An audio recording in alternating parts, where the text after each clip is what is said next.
देखिए अपन आगे स्टार्ट कर रहे हैं। अपन ने पिछली क्लास में कुछ टर्मिनोलॉजी देखी थी, ठीक है। उसमें से वीपीएन एक टर्म था, ठीक है। वीपीएन का पूरा नाम क्या है? Virtual private network. देखो क्या है, आप लोगों को पेपर में ये करंट टेक्नोलॉजी से भी क्वेश्चन बनने ही बनने हैं। करंट टेक्नोलॉजी मतलब जो अभी लेटेस्ट एडवांस टेक्नोलॉजी एडवांसमेंट हो रहा है, ठीक है। तो उसमें वीपीएन बहुत इंपॉर्टेंट चीज़ है। वीपीएन का उपयोग क्या है? पहले तो वीपीएन मतलब है क्या है?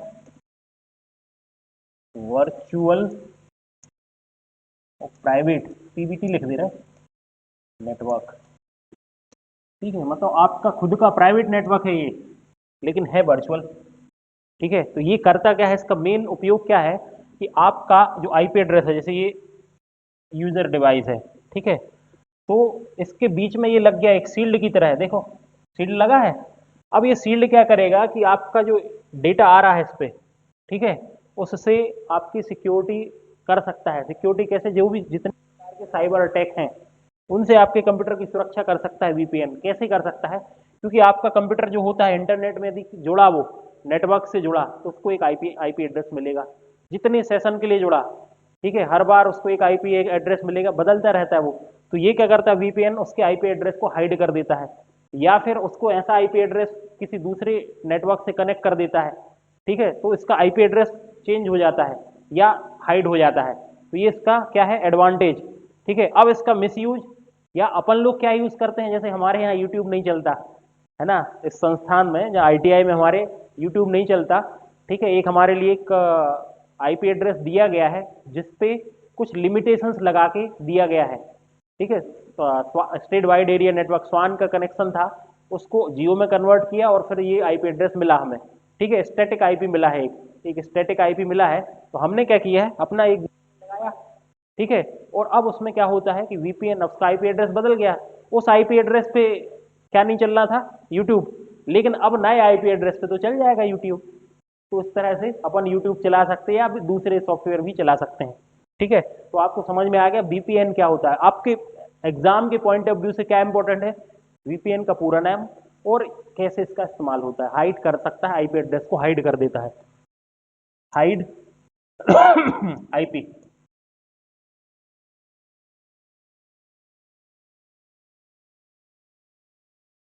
अब देखिए अगली स्क्रीन पे क्या है। अगली स्क्रीन पे है आपका प्रॉक्सी सर्वर, ठीक है। प्रॉक्सी क्या होता है? मान के चलो ये पूरा विश्व का इंटरनेट है, ग्लोबल नेटवर्क, ठीक है। और ये सीधा क्लाइंट से कनेक्ट है। अब यहाँ पे मान के चलो ये ग्लोबल ग्लोबल इंटरनेट है ये, ठीक है। अब इसके बीच में मान के चलो हमारा एक आईटीआई का पूरा कैंपस है, इसमें मान के चलो 100 कंप्यूटर होते, ठीक है। अब 100 कंप्यूटर के बीच उन 100 में से हम एक क्या बना सकते थे? सर्वर। एक सिस्टम को सर्वर बनाया। अब जो भी डाटा आना है इंटरनेट से, ये इंटरनेट से जो भी डाटा आना है तो इसके थ्रू ही कहाँ आता? हमारे कंप्यूटरों में आता। किसके थ्रू? किसके थ्रू? ये सर्वर से होते हुए आता, ठीक है। अब इस सर्वर का क्या उपयोग है कि ये सर्वर क्या कर सकता है, यहां से हम कुछ साइट्स को ब्लॉक कर सकते हैं, ठीक है। इसी को बोलते प्रॉक्सी सर्वर। सर्वर तो मेन यहाँ पे है, मान के चलो यूट्यूब का सर्वर यहाँ पे है, या फेसबुक का सर्वर यहाँ पे है। सर्वर यहाँ पे है मतलब इंटरनेट में, ठीक है, पूरे विश्व में। अमेरिका में है ना यूट्यूब और फेसबुक का सर्वर। अब वो सर्वर सीधा कनेक्ट होता आपके कंप्यूटर से तो सीधा चलता। लेकिन अब वो कनेक्ट कहाँ से हो गया? पहले इससे, और इससे आपके सारे कंप्यूटरों से कनेक्ट है, मतलब बीच में ये आ गया।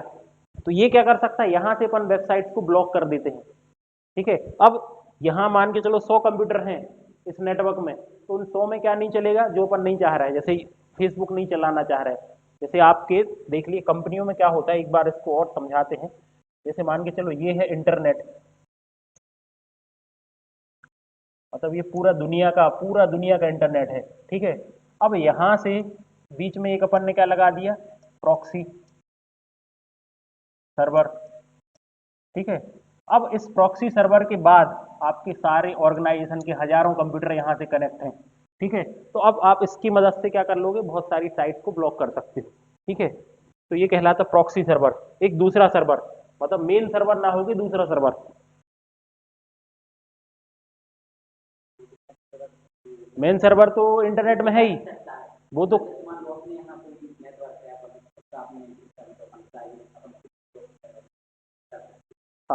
प्रॉक्सी बना के अपन क्या कर सकते हैं, कुछ चीज़ों को ब्लॉक कर सकते हैं या कुछ नई चीज़ें कर सकते हैं। अपना सर्वर बन गया इस ऑर्गेनाइजेशन का।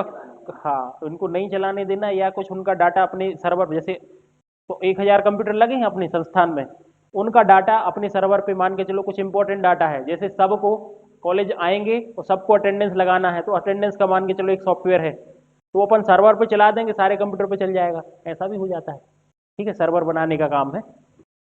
अब देखिए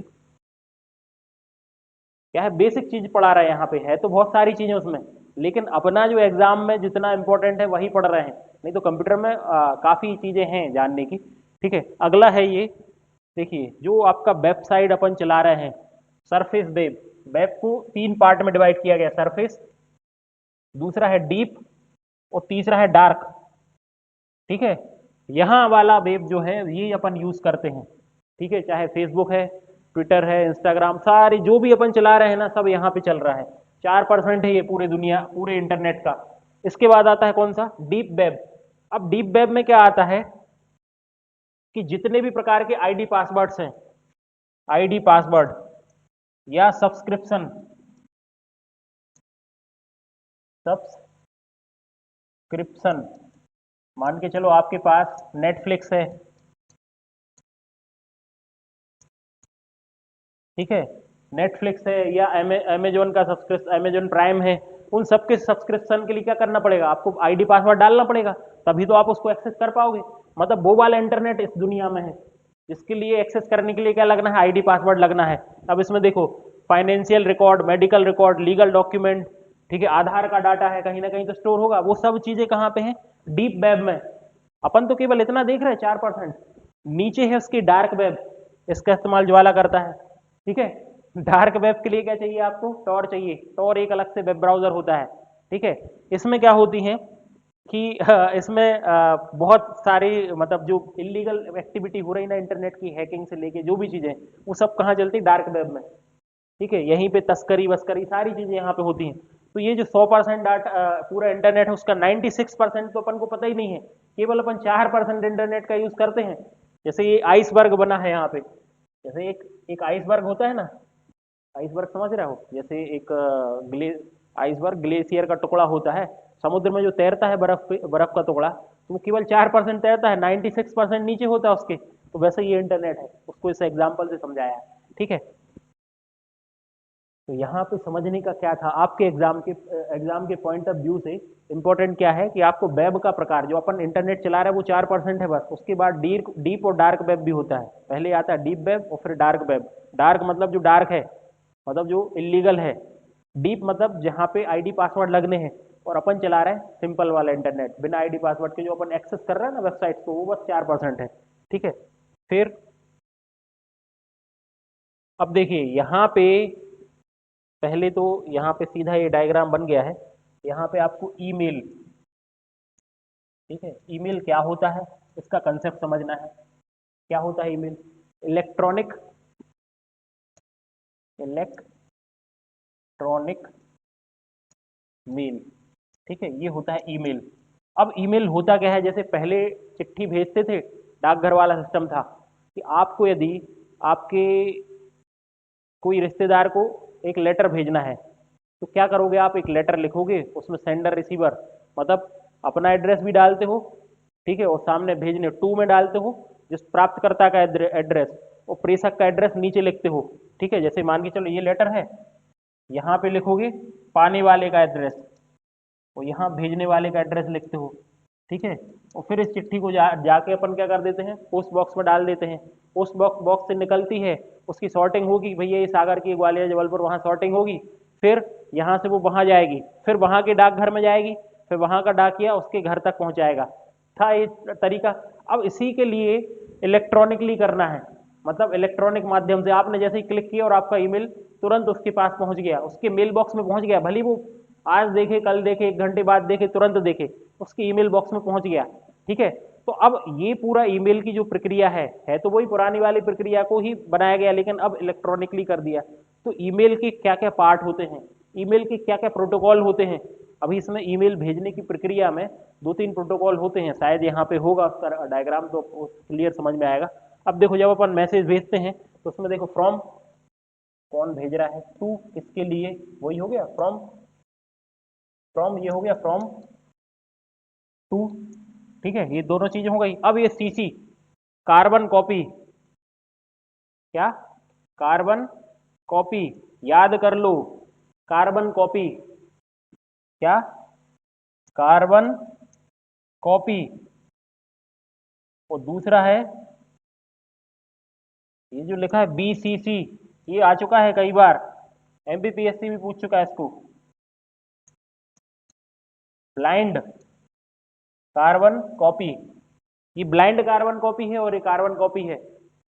अब इसके जब ऑप्शन आते हैं ना, ब्लैंक लिख देते हैं, ब्लाइंड लिख देते हैं, तो कंफ्यूजन होता है बहुत जबरदस्त। आपको याद रखना ब्लाइंड कार्बन कॉपी है, ठीक है। और फिर सब्जेक्ट, यही पूरा का पूरा ईमेल के पार्ट है। अब कार्बन कॉपी क्या है, जैसे अपन एक लेटर लिखते हैं उसकी कॉपी करके 10 लोगों को भेजना है, मान के चलो एक लेटर है हमारे गवर्नमेंट आईटीआई द्वारा 25 डिपार्टमेंट को भेजना है, या हमारे उच्च अधिकारी द्वारा 50 लोगों को भेजना है लेटर, तो उसकी कॉपियां भेजी जाएंगी। या फिर एक मेन सेंड रिसीवर होता है, उसके अलावा उनकी कॉपी कई सारे लोगों को भेजी जाती है। अब इन दोनों में अंतर क्या है, ब्लाइंड कार्बन कॉपी में आप जिनका भी नाम डाल दोगे उनको पता नहीं रहेगा कि और किस किस को पहुंचा है ये लेटर, लेकिन कार्बन कॉपी में यदि डालोगे ना नाम, जैसे मान के चलो इधर बता रहे हैं कॉपी, यहाँ पे आपने सीसी में लिखा, जैसे यहाँ पे लिखा 1 2 3 4 ये लोग हैं, ठीक है, जो टू, मान के चलो टू में एक ही लोग आता है, मेन जो बंदा है उसके लिए दिया।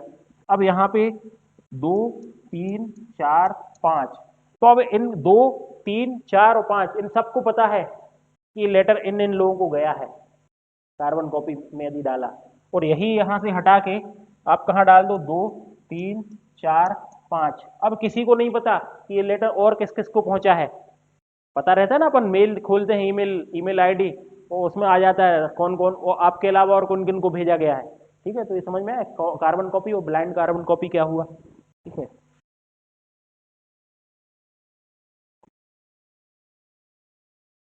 देखो मुख्य रिसीवर, टू में क्या रहेगा, मुख्य रिसीवर, उसका ईमेल एड्रेस लिखा जाएगा। सीसी कार्बन कॉपी में हम रिसीवर के साथ एक कार्बन कॉपी अन्य को भेजना चाहते हैं, ठीक है, उसके नाम रहेगा। ब्लाइंड कार्बन कॉपी मुख्य रिसीवर को बीसीसी में लिखेगा एड्रेस के बारे में पता नहीं होता है, ठीक है। मतलब मुख्य रिसीवर जो है, मेन रिसीवर, उसको ब्लाइंड कार्बन कॉपी के किस किस को भेजेगा उनको उसके बारे में पता नहीं रहता है, लेकिन कार्बन कॉपी के बारे में पता रहता है, ठीक है।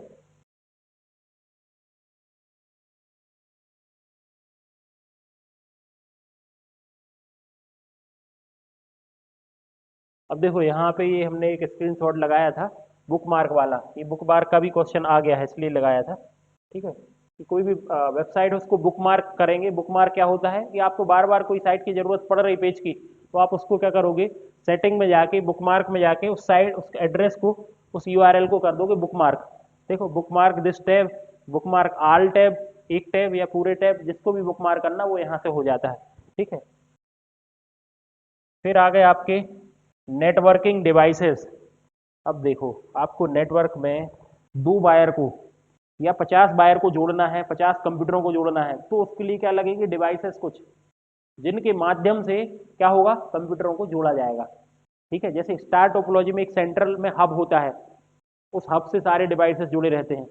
या फिर आपको राउटर चाहिए, स्विच चाहिए, रिपीटर चाहिए, गेटवे चाहिए, बी राउटर चाहिए, ऐसे कई सारे डिवाइसेस हैं। तो यहाँ से बहुत क्वेश्चन बनते हैं, पहले तो उनके नाम देख लो।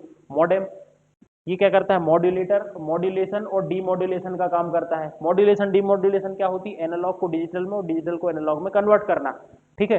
दूसरा है नेटवर्क इंटरफेस कार्ड, एनआईसी। तो पहले तो पूरा नाम क्या है, नेटवर्क इंटरफेस कार्ड, ये है एनआईसी।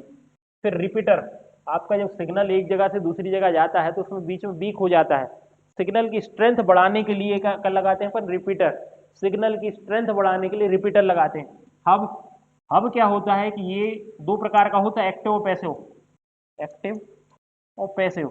जनरली अपन पैसिव ही मान के करते हैं, एक्टिव हब नहीं, ठीक है। पैसिव हब का मतलब वो होता है कि इसके पास जो सिग्नल आया वो भेज देता है उसको, सबको ब्रॉडकास्ट कर देता है, उसको मतलब नहीं है कि किसको भेजा किसको नहीं भेजा, सबको भेज देता है। इससे जितने वायर जुड़े हैं ना सबको पूरा सिग्नल भेजेगा। तो उसमें क्या होता है दिक्कत, कोलिजन होने की समस्या है। कोलिजन मतलब दो सिग्नल आपस में टकरा सकते हैं। जैसे जैसे जैसे क्या करते हैं अपन, जैसे इससे तीन सिस्टम कनेक्ट है, ए बी सी। अब इसके पास मान के चलो मेन इंटरनेट से कुछ डाटा आया, ये इंटरनेट है, ठीक है, तो ये इसको भी भेज देगा, इसको भी भेज देगा, इसको भी भेज देगा। इसी समय पे मान के चलो सी भेजना चाह रहा था कुछ सिग्नल ए को, तो ये बीच में ये भी जा रहा है और यहाँ से दोनों का टक्कर हो जाएगी, इसको बोलते हैं कोलिजन। ठीक है, सिग्नल लॉस होता है। ठीक है, हब हब का काम ये होगा, क्योंकि हब इंटेलिजेंट डिवाइस नहीं है। ठीक है, अब इससे ज़्यादा इंटेलिजेंट क्या होता है, धीरे धीरे इंटेलिजेंस बढ़ती जा रही है। अब ये इंटेलिजेंस बढ़ेगी कैसे, जो OSI मॉडल की 7 लेयर होती हैं, तो अलग अलग लेयर पे ये डिवाइसेस काम करते हैं। अभी अपन ने OSI मॉडल नहीं पढ़ा या अपन ने TCP IP नहीं पढ़ा, उसको सबसे लास्ट में पढ़ेंगे अपन। ठीक है, सबसे लास्ट में इसलिए पढ़ना है क्योंकि थोड़ा सा वो कंसेप्चुअल है और आपके पेपर में भी क्वेश्चन नहीं आया है। ठीक है, तो यहाँ पे आ जाए गेटवे, ब्रिज, राउटर और स्विच। स्विच क्या है, थोड़ा सा स्विच है इंटेलिजेंट, हब से ज़्यादा इंटेलिजेंट है। इंटेलिजेंट मतलब ये है कि ये सबको नहीं भेजता, इसके पास IP एड्रेस होते हैं, उस IP एड्रेस को ही भेजता है। मतलब जिस IP एड्रेस पे भेजना है उसी पे डाटा जाएगा, सबको नहीं भेजेगा।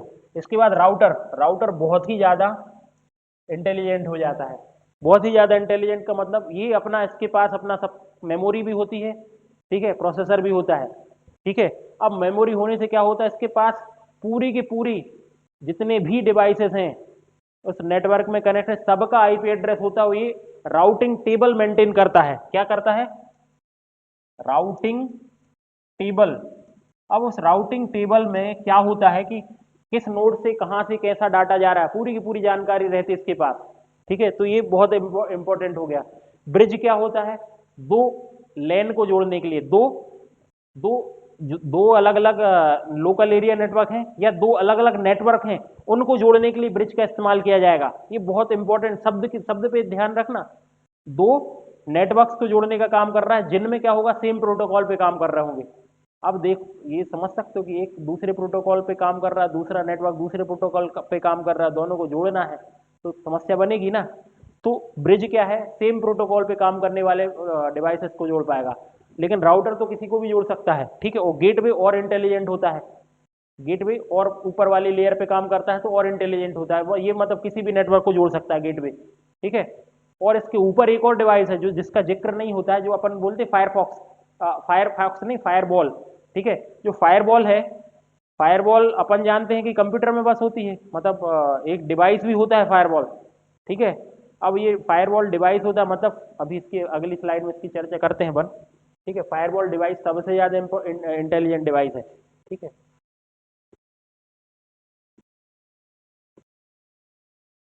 देखो यहाँ पे NIC कार्ड है और ये RJ45 उससे लग रहा है। ठीक है, कनेक्ट करने के लिए NIC कार्ड में इंटरनेट के लिए। ये देखो इस तरह से हजारों हजारों नेटवर्क कनेक्ट रहते हैं।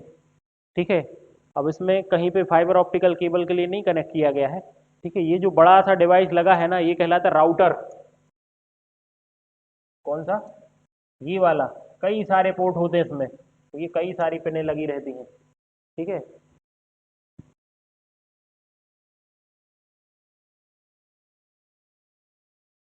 अब देखो यहाँ पे हमने थोड़ा सा उसका लिखा है, रिपीटर होता है, सिग्नल को रीजनरेट करता है या बूस्ट करता है।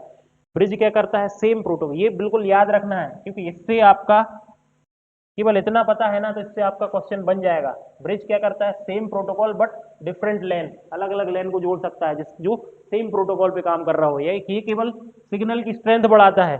NIC मैक एड्रेस पे काम करता है, network interface card MAC address पे काम करता है। राउटर क्या करता है, नेटवर्क टेबल मेंटेन करता है, 2 और मोर डिफरेंट नेटवर्क को कनेक्ट कर सकता है।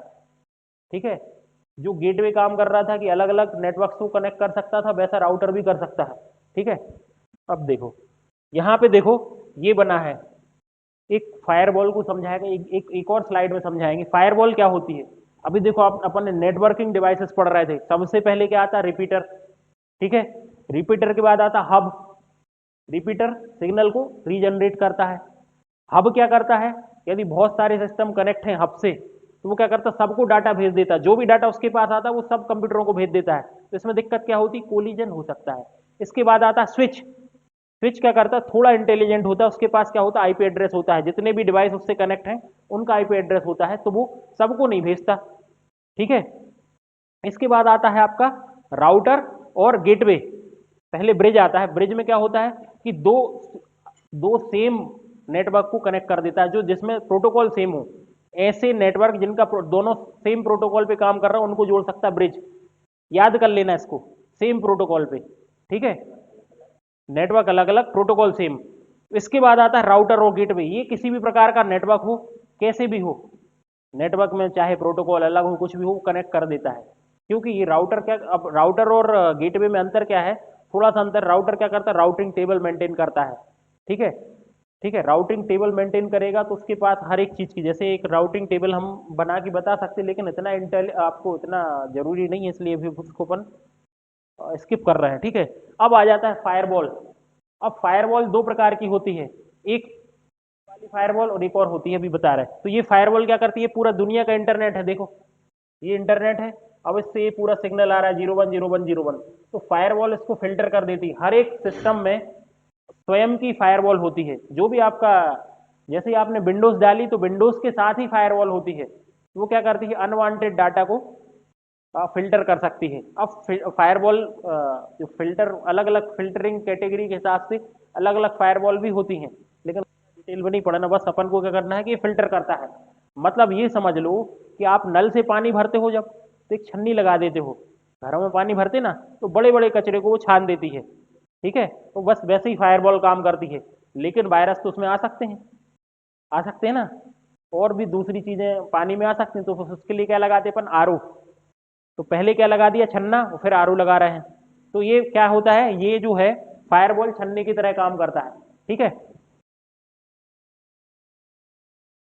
अभी यहाँ पे देखो एक और क्या लिखा है कि physical layer, data link layer, network layer, transport layer, application layer, ये टीसीपी आईपी की लेयर हैं। ठीक है, इतना अपन ने अभी डिटेल में। यहाँ पे देखो हब है, रिपीटर फिजिकल लेयर पे काम करता है, हब भी फिजिकल लेयर पे ही काम कर रहा है, पैसिव हब, एक्टिव तो ऊपर चल जाता है। ब्रिज करता है आपकी डेटा लिंक लेयर पे, और राउटर थोड़ा सा और ऊपर, नेटवर्क।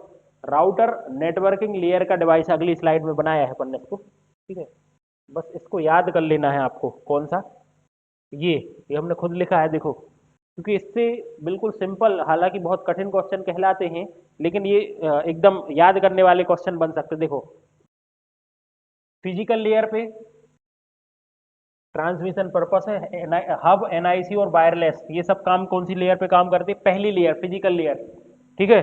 दूसरा है data link layer. Data link layer पे स्विच, ब्रिज और एक्सेस पॉइंट काम करते हैं। ठीक है। पर्पस क्या है, एलएलसी और मैक एड्रेस, इसका पर्पस, उद्देश्य। ठीक है। ये क्या है, ओएसआई लेयर का नाम, और ये क्या है, डिवाइस का नाम, कौन सा डिवाइस किस लेयर पे कार्य करता है, इससे क्वेश्चन बन सकता है यदि थोड़ा सा अच्छा क्वेश्चन दें। यदि थोड़ा सा डीप में पेपर आएगा, इसको आपको बस याद कर लेना है, अपन जब इसको पढ़ेंगे ओएसआई मॉडल तब समझा देंगे। ठीक है, अभी तो आपको यही नहीं पता लेयर कौन सी होती है। ठीक है, कौन कौन सी लेयर। फिर है नेटवर्क। नेटवर्क लेयर पे कौन सा काम करता है, राउटर नेटवर्क लेयर पे काम करता है। राउटर किस लेयर पे काम करता है, नेटवर्क लेयर पे। नेटवर्क लेयर और ऊपर की लेयर है। ठीक है, जैसे जैसे ऊपर बढ़ता जा रहा है ये, ठीक है, तो इसकी इंटेलिजेंस बढ़ती जा रही है, मतलब डिवाइस इंटेलिजेंट होता जा रहा है। ठीक है। फिर आता है लास्ट में ट्रांसपोर्ट लेयर, रिलायबिलिटी बहुत ज्यादा होती है, और फायरवॉल इस पे जाती है। कौन सी वाली फायरवॉल, जो अभी अपन ने नहीं पढ़ी। ठीक है, अब देखो, हाँ, ये है आपकी मॉडेम। ठीक है, मॉडेम का क्या काम है, ये अपना कंप्यूटर क्या समझता है, डिजिटल सिग्नल 0101 समझता है कंप्यूटर। तो ये जो बीच में डिवाइस लगा दी जाती है, जैसे टेलीफोन लाइन है, उसमें क्या, कौन सा सिग्नल चलता है, एनालॉग। एनालॉग मतलब +5 या -5 वोल्ट, इस तरह का सिग्नल चलता है। एनालॉग मतलब साइन वेव, ऐसे ऐसे।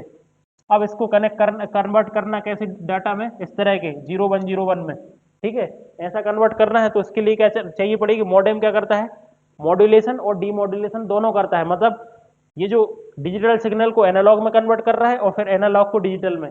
आपका कंप्यूटर क्या समझता है, डिजिटल सिग्नल, तो डिजिटल में कन्वर्ट कर रहा है। और जब लाइन में जाएगा, जो टेलीफोन वाली लाइन है, उसमें डाटा कैसे जाएगा, एनालॉग, डिजिटल एनालॉग फॉर्म में। ठीक है, तो ये हो गया आपका मॉडेम।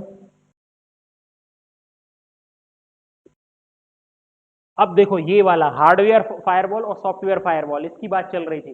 सॉफ्टवेयर फायरवॉल कौन सा होता है? जो आपके, इसको समझ लो, बहुत इंपॉर्टेंट चीज है, जो आपके प्रोटेक्ट द डिवाइसेस, है ना। सॉफ्टवेयर फायरवॉल, सॉफ्टवेयर मतलब सॉफ्टवेयर टाइप का। अपन ने फायरवॉल देखा तो नहीं है ऐसा कि बड़ा सा फायरवॉल आ गया, ठीक है, लेकिन वो फायरवॉल होता है, हमने देखा है उसको, ठीक है। प्रोटेक्ट सिंगल डिवाइस, एक सिंगल डिवाइस को प्रोटेक्ट करने के लिए क्या होता है? Software firewall. ये पूरे के पूरे नेटवर्क को प्रोटेक्ट करता है। जैसे एक बहुत बड़ा नेटवर्क है, 5,000 कंप्यूटर का नेटवर्क है आपके पास, तो उसमें लगा देंगे फायरवॉल एक डिवाइस।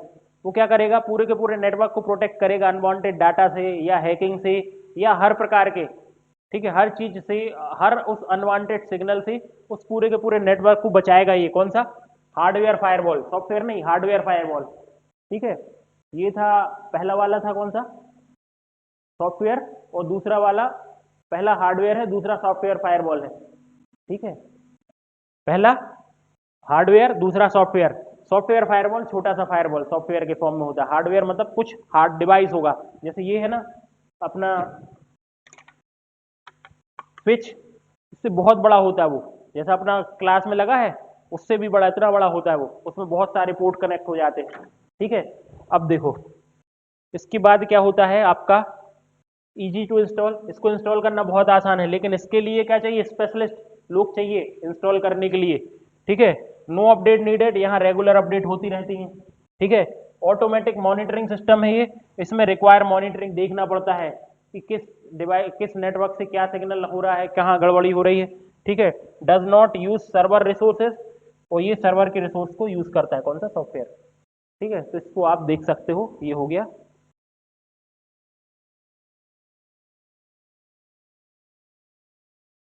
अब देखो अपना टॉपिक आ गया सोशल मीडिया, ठीक है। यहाँ पे अपन अपने इस क्लास को खत्म करते हैं, ठीक है। आगे अपना क्या रह गया है? सोशल मीडिया और साइबर सिक्योरिटी, ठीक है। तो इन दोनों को एक ही क्लास में मर्ज करके अपन सिलेबस खत्म हो जाएगा लगभग, ठीक है। इसके बाद क्या रहेगा? जो छूटा है वो सारी चीजें रहेंगी। और क्या रह गया अपना? अपना रह गया है एम एस वर्ड और एम एस एक्सेस, मतलब माइक्रोसॉफ्ट ऑफिस की चीज़ें जो है वो रह गई हैं। तो ऐसी 4-5 क्लासेस और होंगी, इसमें आपकी पूरा थ्योरी सेक्शन कंप्लीट हो जाएगा। इसके बाद अपन पूरे के पूरे केवल एमसीक्यू एमसीक्यू एमसीक्यू लगाएंगे, ठीक है। तो अब हम आपसे यही बोलेंगे कि यदि आपको चैनल में आगे अपडेट चाहिए है तो इस चैनल को सब्सक्राइब जरूर करें, ठीक है। सब्सक्राइब करें और वीडियो देखें, और अपने जो भी अपने सेम कम्युनिटी वाले लोग हैं जो तैयारी कर रहे हैं कंपटीशन की, उनको बताएं कि एक चैनल में कंप्यूटर पढ़ाया जाता है। यदि आपको सही लगे तो फिर लोगों को बताएं, ठीक है। धन्यवाद।